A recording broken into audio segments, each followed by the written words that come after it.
Première trêve dans la guerre commerciale. Oui, un compromis qualifié d'historique des deux côtés de l'Atlantique, puisque oui, c'est bien le Royaume-Uni qui est le premier à obtenir un accord commercial avec Washington, un pacte salué par Keir Starmer et Donald Trump hier soir. Nous avons jeté les bases d'un accord historique sur l'économie et la prospérité.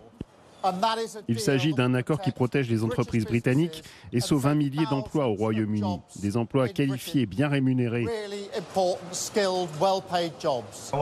Je tiens à remercier le Premier ministre Starmer et son équipe très talentueuse pour leur travail remarquable et leur collaboration. L'accord conclu aujourd'hui avec le Royaume-Uni est le premier d'une série de traités commerciaux que mon administration a négociés au cours des 4 dernières semaines.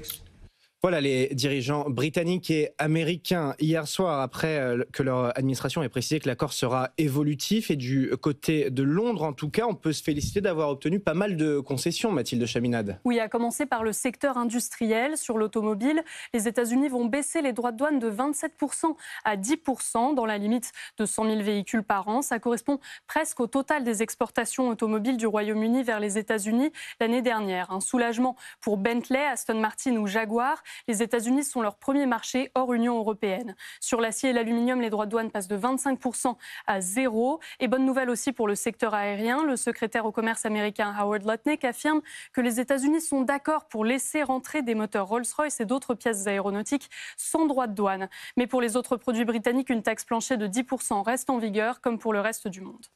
Bon, du côté américain, on considère aussi qu'on a gagné quelque chose.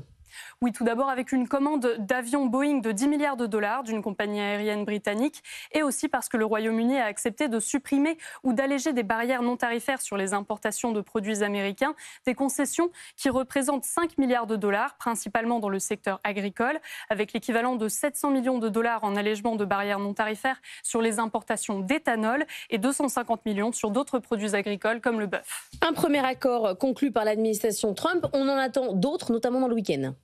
Oui, c'est en tout cas ce que suggèrent Donald Trump et Scott Bessent, le secrétaire au Trésor américain.